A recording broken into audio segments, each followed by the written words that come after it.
So Josh, you're the play-by-play guy. So if they're watching online December 13th, they're going to hear a lot of your voice, and you kind of that's the job that you're doing now was my favorite job when long before I was doing what I'm doing with USKA now. So it was just where I like to sit there and talk about the fights and enjoy it. So tell us about that part of the job and just what you like about the fights. Gary, I cannot thank you enough for allowing me the opportunity to be the commentator for USKA. It's so fun. You put on some of the best fight cards. And I've been saying for a long time, probably like 2, 3 years now of doing this, that there's this crazy switch that has gone in the talent pool at USKA. And I think it's you and David Harr working your butts off to make sure that some of the best fights happen. And I just get the front row seat to some of the most exciting fights in all of Pennsylvania, all of Delaware, whatever it is.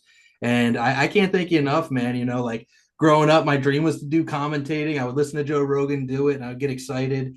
And, I get to do that for, people that are starting out their careers or trying to make it to that next level. And it's been a blessing. It's been a ton of fun. I can never thank you enough for it.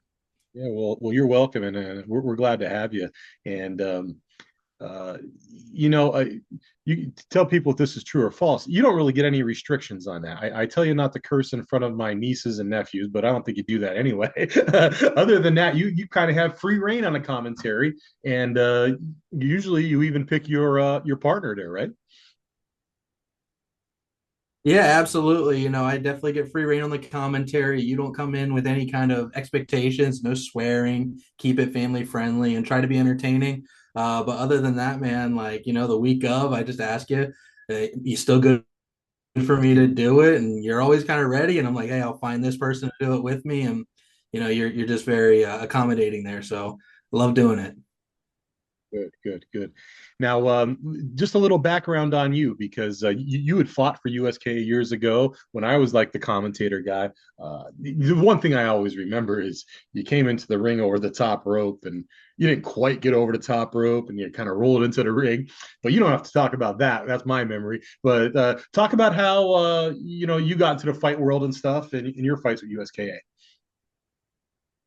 Yeah, absolutely. I grew up going to jujitsu and kickboxing at Gracie 717 here at Lancaster, and really quickly got into kickboxing, and that became kind of my primary focus, what I love to do. So, I mean, we're talking, it seems not as long as it was, but I'm only 28 years old, man. We're talking 2017, 2016, I made my kickboxing debut. I'm definitely goofy. I'm goofy looking. I just try to go in there and have fun, and that equals sometimes falling in the ring or not looking, as great as you could. But had a fun career with USKA. Fought 3 times, went 2-1, had 2 knockouts. You always were so accommodating. The one that you are talking about me falling in the ring, I think that stands out to people because I come out looking like I look right now. And I fought this guy who literally just got off deployment. He was jacked out of his mind, and I knocked him out in the second round. So I think I left a little bit of an impression with people and made it fun. It was easy to cheer for because I didn't look like I belonged in there. And I my brother, now a professional MMA fighter, has kind of following his career has opened my eyes to like what it takes to get to that next level and being able to see that in people. And we grew up around fighting. Zach Kelly was my coach. I watched every one of Zach Kelly's fights. I would go with him. I travel with him. Like all we ever did every weekend was go to another friend's fight. So just growing up around it, definitely have fun insight on what it takes. You're talking about following Christian's fighting career from amateur to pro and seeing what it takes to get there. We're working on this new thing called Path to Pro because we're doing this new boxing thing, and boxers they want like 100 amateur fights and then they get a pro fight and they fight for $50. So we're doing this new thing that we're going to focus on that. But let's talk about the boxing a little bit. You mentioned Mitch White. Mitch White is he stepped in. He's going to be fighting Big Joe Morgan, and that's going to be it's the new rules, our rules, 5 rounds, 2 minutes each, no headgear. It's going to look like a pro fight. And Joe Morgan already did one of Yeah. those in the kickboxing world. So talk about that fight a little bit. I've seen Joe Morgan in multiple kickboxing fights. I've gotten the opportunity to train with Mitch, and I talk to Mitch almost every day. He's excited for it. It definitely was not something he was expecting. Mitch doesn't go to the gym and train for boxing. He's like, I don't, he's surprised that he was getting a title fight for it. But I think you look at two guys who, in the kickboxing world, stacked up very, very well together. And as you're starting this new promotion, you got to take it and give these guys that have worked for you opportunity. And I think what better two guys than Joe and Mitch? They're not going to back down. They're going to walk right into each other and they're going to slug it out. Uh, Joe and Mitch are stacked up size wise. Mitch is long, lengthy. Joe cracks. Joe throws heavy punches. He throws stuff that you're going to remember. There's going to be oohs and ahs with every shot thrown. Mitch is going to have to survive that, and if he can survive that, if he can see the third, fourth round, I would assume Mitch would start to have the upper hand because some of that knockout power is not going to be there. But Joe is the kind of guy that in the fifth round, if you give him the right shot, you're going to be looking at the lights. So I think it's a really exciting fight. I think it's a great inaugural boxing championship fight for the promotion. And I just think, I think the fans are going to win in that one. Yeah, no, there's no way that's a bad fight. What we're trying to do. I mean, we opened this up to boxers, as much as we could, but there's a lot going on with the big boxing monopolies and stuff, and you know, you know, forcing the gyms to not put fighters on certain cards and things like that. But one thing I've been looking at lately, you're in the real estate business. You probably know these terms a little better than me. I heard this banking term a couple months ago, and it's stuck in my head because I do it. The internal score. The more you do at the bank, the more you can get from the bank. If you have a savings account, you got their credit card, you got this. It might be easier to get their mortgage with that bank. And I really like with whatever I do, and I didn't realize I was doing this, kind of have an internal score on everybody we deal with. You're on commentary because you came up through USKA. Joe Morgan has paid his dues. Mitch White paid his dues. So that to me that's a perfect fight. And another one kind of segue into that. And this guy really well. No way, Bello. And he's going to be he's in another title fight, just in a weight class right below that. Talk about that fight if you like. He's going against Brian Rivera, another great guy. Just had a big win at the Rumble Boxing in Valley Forge. So talk about that one. That one is the one out of every fight that you have, and you have a lot of fights on the 13th. Out of every single one, is the one that I am most excited for because it's the one fight that I look at and go, man, I don't know what's going to happen. I have no clue what's going to happen. No way, Bello out of Algio MMA is a savage. I've always been a huge fan of him. I'm a fan of every single person that Algio puts out. They've got a great gym. Algio does not put out a bad product. And Noe is like the toughest, meanest guy you're going to meet. He doesn't look like it, but he is the toughest guy that's going to walk into that ring that Saturday.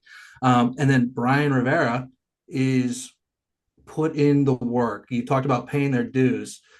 Going back to when I was trying to make something of the fighting career, he was someone I wanted to fight. We were in the same weight class. I looked at him, I was like, man, that's easy work. I'd walk over him, I'd knock him out in a second. I would love that fight. And I look at it today and I'm like, man, I don't know. He's put the work in. He's lost like 135 pounds. He is a totally different person than he was a year ago. And that's what's so exciting about this fight. Because if you asked me a year ago if they were fighting, no matter what weight class it is, it's Brian's going to get knocked out by Noe because Noe is tough.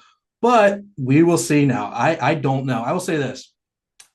Brian fought Donnie Brumall, and I keep seeing the highlight going around of Brian throwing those big overhand rights. Those are wide shots. Those punches are wide. And if he could knock out Donnie Brumall, I don't think he's knocking out the dude from Algios. And I think that those type of shots are going to be dangerous for him. And I think that that's going to be Noe's best chance at winning the fight is kind of toughing out some of those big shots that come his way and throw his own straight shots and land the knockout.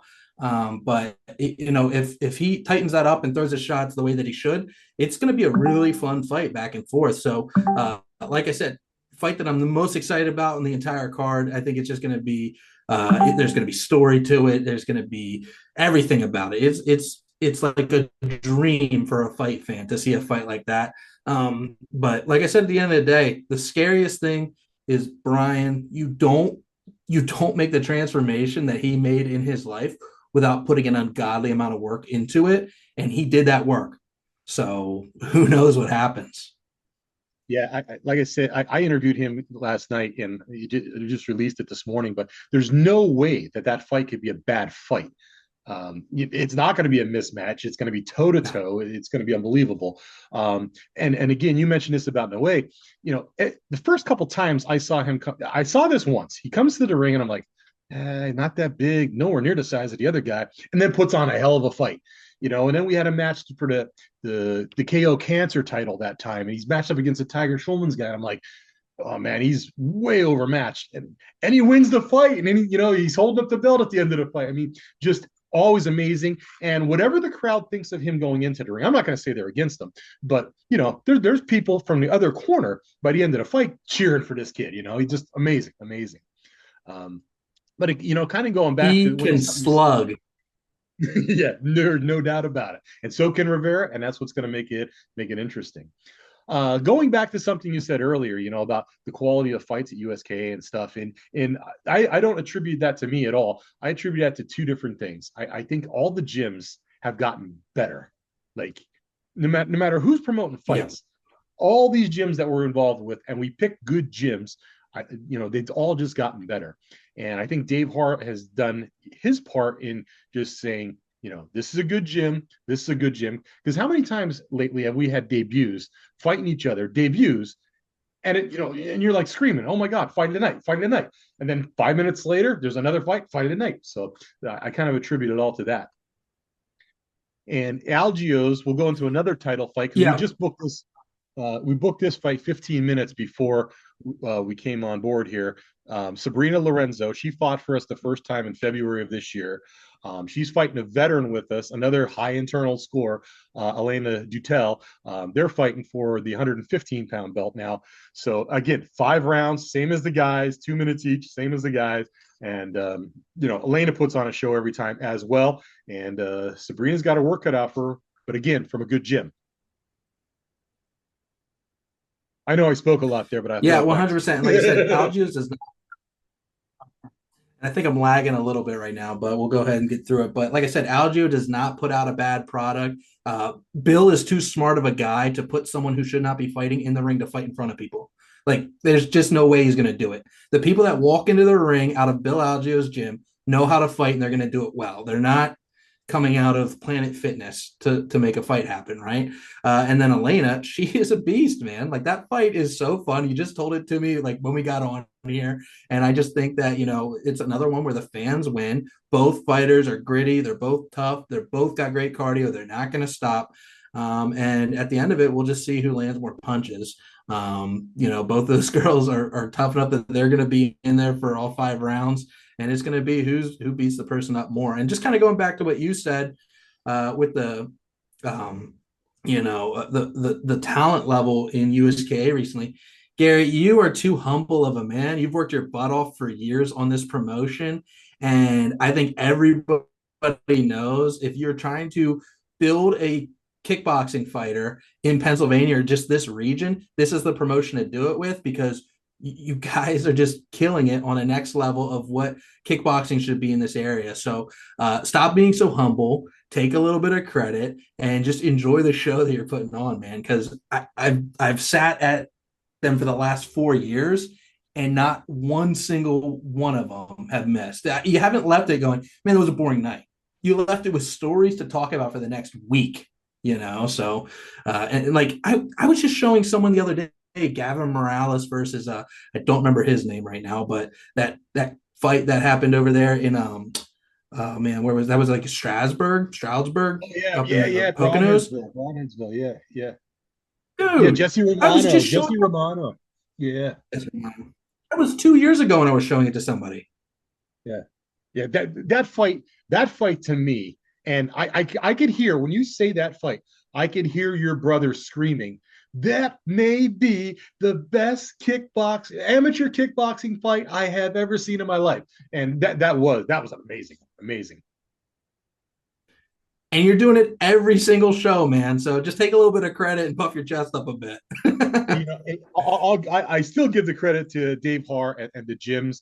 But anytime anybody calls me humble on my desk, I always have my you can't see these very well, but there's my bare knuckle Hall of Fame ring, my old Warriors Hall of Fame ring. So trust me, I get my bragging in. But Yeah, that's awesome. I do appreciate you saying that though. Hey, from where you sit, um, and this could be about a fighter's skill or training, or about the way they present themselves. Um, like, what do you think a fighter in the amateurs right now, or even some of the pros that fight in our card, what could they do to take themselves to the next level, either skill wise or just being a self promoter? Okay, because I mean, this all comes down to you know are you going to be a guy who sells tickets? We got guys who are extreme self promoters who have fought for less, like Wingnut. You always ask me about him, and so just tell me, skill wise or promotion, self promotion wise, what do you think these guys could be doing more or less of? Yeah, I think the biggest thing for any amateur fighter trying to take it to the next level, and maybe even the lower level pros that are trying to take it to the next level, is especially in kickboxing. We'll talk amateur kickboxing right now. Your cardio is the number one thing that matters. If you can't knock somebody out, that's fine. If you're not landing punches, that's fine. Keep throwing them and keep having them hit off the gloves. The judges that are scoring the cards, they score those as punches, man. Like they are going to give you the win. If you're aggressive and you don't back down and you don't get knocked out and you land more punches, and even if they're not landing as clean as they could, you're going to win. It seems when you watch these fights that ring control is what matters most. If you're the fighter in the middle of the ring and you are the one that is putting the pressure on and you are the one that is, putting more output out there, you're going to win the fight. So for the amateur fighters that are, trying to say, how do I win? It's get the cardio up and put on a show and win the fight, And I think that is probably the thing that kills people the most in kickboxing is their cardio doesn't match what they should be doing. Round one, they look great, and then you can always see it on the stool in between rounds. They take that deep breath, and we'll say it. We're like, yeah, round two is going to look a lot different because they don't have what they just had 2 minutes ago. So, you see that swing happen so much where that fighter that, looked great in round one blew everything they had. And now round two, they're just getting their butt handed to them back and forth around the ring. And now they lose the fight. Um, wing C, wing nut, whatever you call them, right? That is a shot in the bottle. I would say if you think that you're going to come into the amateur regional promotions and do what he's doing, think again. You're going to make a fool of yourself. It's been done. It's working for him. And, he just got knocked freaking unconscious the other day. So it's not working that great. I love the guy. I told him when he fought for USKA, I told him I hated you coming into tonight, but you made me a fan and he's grown on me. And I watch everything he posts. But that is not what is going to get you to the next level. What's going to get you to the next level is just being yourself.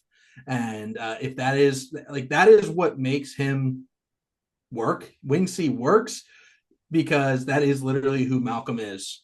He is not putting on a character. That is as crazy as he is. Like when he interviewed you in the shower, I mean, I about fell over dead laughing. So it's just that's who he is, right? You just got to be yourself. You got to win fights. You can't be sloppy, and you got to show up in the best performance, the best physical performance that you can have.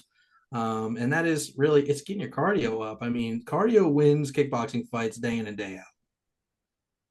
Absolutely. Great advice. Great advice for the fighters coming up. Now, we didn't even get to talk much about the kickboxing side of the card, but that is loaded. I think we actually have 15 fights right now.